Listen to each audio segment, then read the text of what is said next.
Now, I don't usually overhype myself, but in this video, we're going over the only framework you will ever need to use a little known part of the brain called the reticular activating system, because it literally dictates how you experience reality, from what you notice to what you ignore to what you never even realize. This is the science behind synchronicities, manifestation, the law of attraction. This is how two people can be in the same place at the same time but have two different experiences.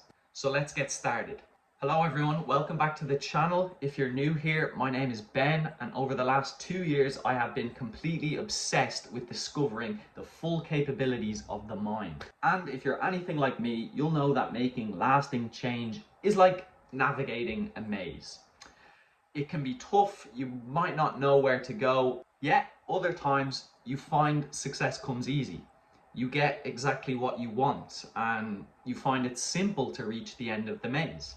But you're not exactly sure why sometimes you seem to get stuck in the maze and you get lost and you can't find your way out. And the secret behind this lies with your reticular activating system and how it filters your perceptions. Since then, I've literally spent days reading books on this topic, and as confusing as these books can get, they quite often conceal a simple truth. And in this video, I'm sharing exactly what the RAS is, precisely how it works, and ultimately how you can use it to determine success in your life. So that by the end of this video, you'll have a better understanding of your thinking and decision-making processes, which will allow you to escape limiting beliefs and more quickly spot opportunities that move you closer to your goal. So first, it's crucial we understand what actually is the RAS, because once we know what it is and how it works, that'll give us a better idea of how we can actually use it in our lives and in our self-improvement practices. Essentially, the RAS is a bundle of neurons in your brainstem. It's about the size of a pencil, but basically all you need to know is that it acts as a sensory filter. So right now, your body is being hit with about 11 million different bits of information. Your nervous system, more specifically, is being hit with different sights, different sounds, smells, textures, but you're only aware consciously of about 40 of these 11 million. And that's what your RAS does. Your RAS picks out what's relevant from the incoming information and makes you aware of it. And without it, we would be unable to operate. We'd be simply bombarded with too much information. We wouldn't be able to have a coherent experience. Like, I wouldn't be able to make sense of it because there's too much. It has to be filtered down into a little funnel through a like screen almost, I like to imagine it as. It filters through the information and we only get through what is relevant to us. And that's based off our emotional state, our thinking, even our posture, our physiology, our breathing.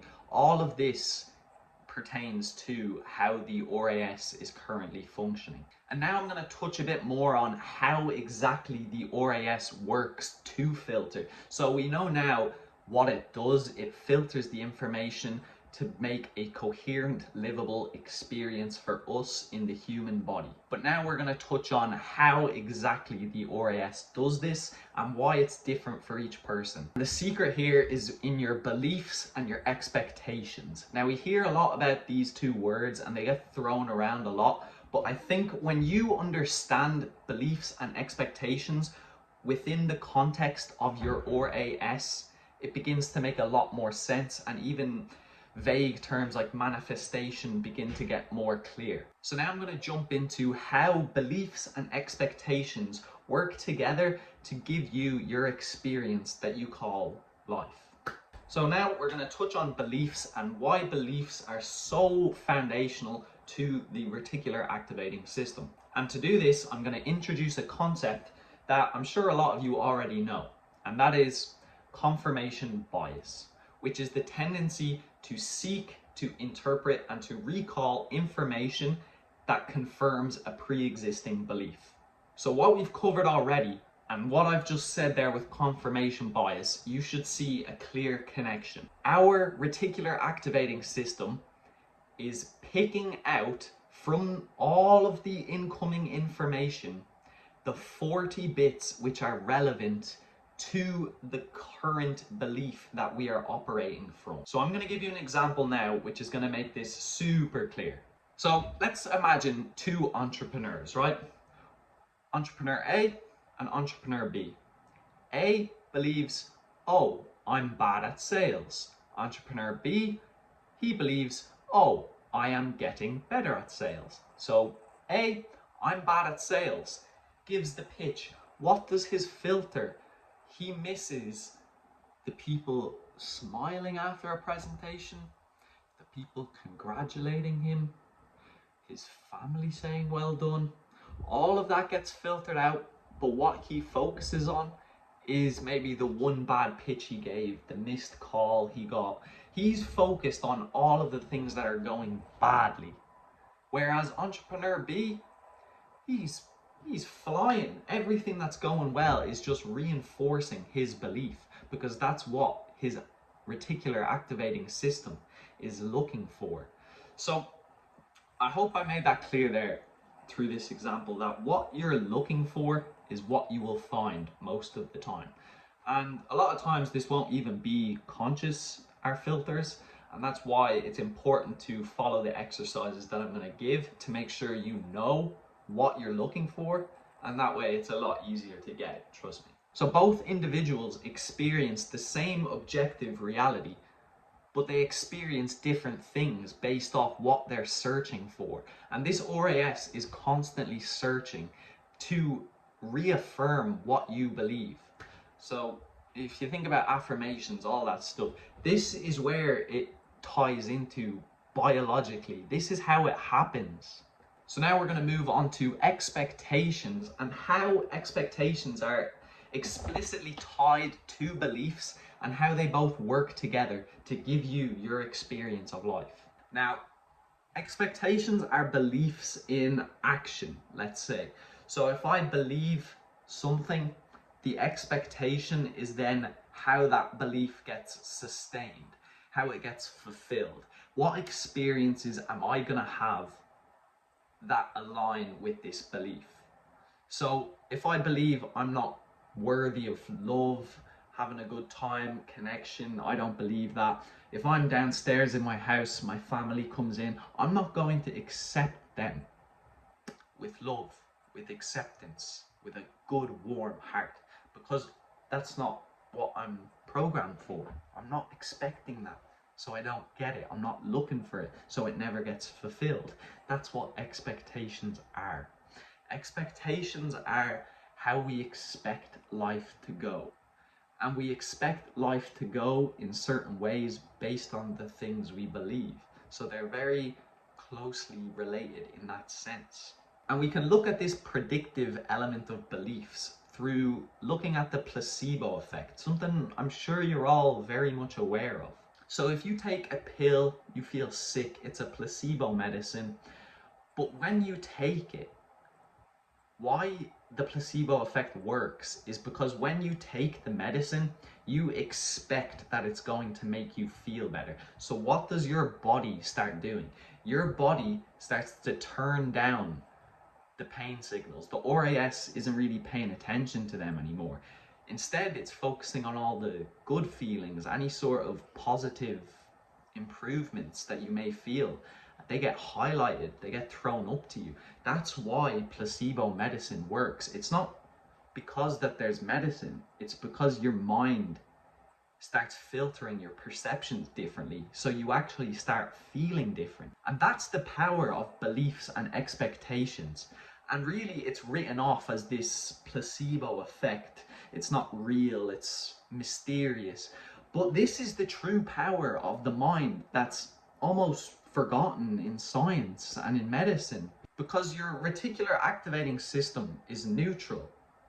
It's not necessarily good or bad. Yes, you can have good results and bad results, but that doesn't make the thing itself bad. It's like the same conversation with a gun. Is a gun necessarily bad, or is it bad in the hands of the wrong person? The same thing applies to the RAS and whether you get good results or bad results. If you don't know how it works, I'm not surprised if you're stuck, if you're lost, because we don't have this information about how our brains truly work and how we're truly supposed to feel fulfilled. But when we're getting bombarded with information, constant stimulation at all times, our RAS is sent into overdrive. We don't even know what we're paying attention to because we're being bombarded with so much information, so much useless stories, news, videos, sports, concert. Like, it's all noise to distract you and to distract your RAS from actually focusing on what you want and getting what you want. The world is full of so much distractions and noise that it's no wonder people are more lost now than ever before in history. And it's not going to get any better either. It's only going to keep going because people, they don't understand, so they're never going to change because they don't have the experience to see it for themselves. And that's what a lot of this is. It's blind faith and practice until you see for yourself your RAS works differently based on what you're focusing on. And when you can see for yourself, it's real then. It's in your expectations. You can change your beliefs, change your expectations, and you change yourself as a person. You start to get different results. This is what manifestation and the law of attraction really is. That's all just woo-woo fluff to distract you from the truth that's right in front of your eyes. But you're too distracted to even realize it. And that's why I want to finish this video with just this message about clarity, because your RAS thrives with clarity. If you know what you want, you're going to have a much easier time getting it. For example, if you only know what you don't like in your life, you're going to spot more of what you don't like and you're going to keep finding it. Whereas if you can focus on what I want instead, then you're going to start focusing your attention on the solution rather than helplessly suffering and focusing on the negative. You can shift towards focusing on positive outcomes, and your RAS is automatically going to start filtering for these new opportunities. So this is why it's absolutely crucial you know what your RAS does and how you can use it, because if you're not going to use it intentionally, there's a lot of people in this world who are going to do it for you. If you catch where I'm going, you need to be sovereign and take responsibility for what you are, because if you just subject it to other external influences and you can't actually say what you want as a person, what will make you happy? Sure, you can probably tell me a lot of what makes you unhappy, but what is your life filled with? Stuff that makes you unhappy or stuff that makes you happy? And understanding the RAS through this lens gives us a much better way to tackle goal setting. We know we need to be perfectly specific and very concrete and not vague in our descriptions. So that way we are able to adequately prime the RAS to start filtering for what we actually need and what will actually improve our lives. So if you've watched the video all the way to this point, make sure you drop a like, because I'm going to be dropping way more of these videos in the coming weeks, coming days. So if you made it to the end of the video, make sure you drop a like, drop a follow, drop a comment if you found any of this relevant or useful. If you've come across anything similar in your own experiences, please share them in the comments. I'm more than happy to listen and to interact with you guys and see how you're getting on. We're all still learning. So why not learn together and all get better together and share what we know so that we can all grow? Peace.